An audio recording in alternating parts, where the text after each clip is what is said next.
What's up, fam? Hope everybody's doing fantastic out there today. We're taking a look at a very popular knife that came up from Jack Wolf Knives as part of their Steel series.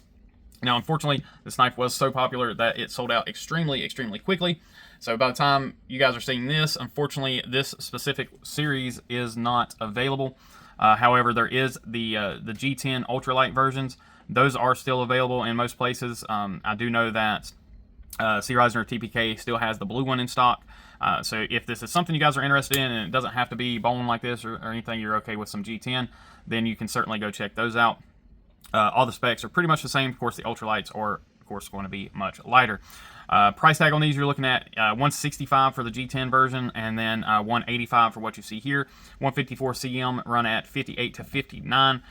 Blade length, you're looking at a 2.84 inch blade with a 2.5 inch cutting edge.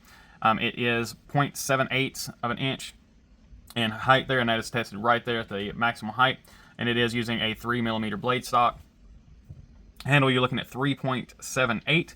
It is right at 3/4 of an inch in height, and then just 0.44 inches in thickness. Your overall is 6.65, and then your carry size here, your carry footprint is just 1 inch. So very nicely done on that, and then it is just over 3 ounces. It's 3.32 ounces. This version here is the yellow jig bone. Of course, the Steel series, so it does have steel bolsters, steel liners. Nope, there's the liners, steel liners, and then of course the 154 cm versus the typical S90V. Same attention to detail that you always get with Jack Wolf, and then of course the same beautiful belt satin that you always get for those guys as well. Let's go ahead, jump into some close-ups on the knife, and then we will finish talking about it here. So as I said, you have that same attention to detail.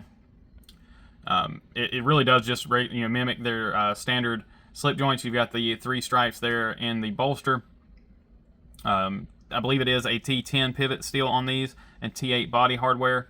Yellow jig bone, and they do a great job on that jigging there. Absolutely fantastic.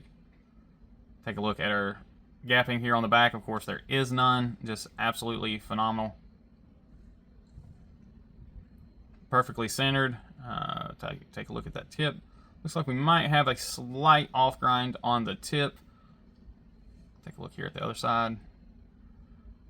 Have a single nail nick. There is enough of the blade sticking out to be able to get in and just do a pinch pull.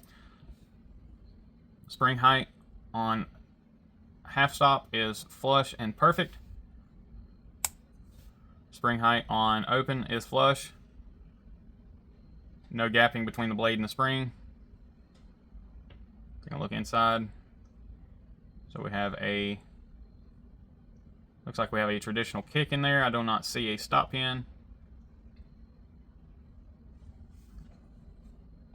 Again, standard blade from Jack Wolf. Beautiful belt satin. The usual sharpening choil along with the Jack Wolf logo and branding. And then the 154 here on the back side. Sharpening itself is pretty good. I mean, I don't have any issues with it, but like I said, we do have a slight off grind there on the tip, and you can see that right there. You can see that grind does come up just a little bit higher right in there, so versus this side. That's all that causes that, but everything else looks pretty doggone good. Walk and talk on this thing is pretty substantial, honestly. It does have a fairly heavy pull, especially if you're trying to use a nail nick. But I mean, it's not obnoxiously so. It's very reminiscent of pretty much most Jack Wolf stuff. So I'd say it's it's right in there. If you guys like Jack Wolf slip joints for their pull weight, and also it's very reminiscent of a lot of the stuff that you see as far as pull weight from QSP and Rosecraft. So just to give you an idea, if you haven't handled a Jack Wolf, that's kind of in the same wheelhouse for what their pull weights are. If you've handled the Hedgehog or any of even the slip joints Penguin, those pull weights are all pretty spot on with these, and it's a great weight. Again, not one I have an issue with. It's just definitely not a lightweight pull. So if you've again never handled one and you expect that, definitely don't be expecting a lightweight pull from anything from Jack Wolf knives. But yeah, hand feel. I mean, it's a dog bone pattern. Really do love this pattern. Fits in the hand nicely. The jig bone gives plenty of grip. It's a great blade. There's no doubt about it, and it's one of one of the nicer ones that I've seen from them guys, especially with the Steel series.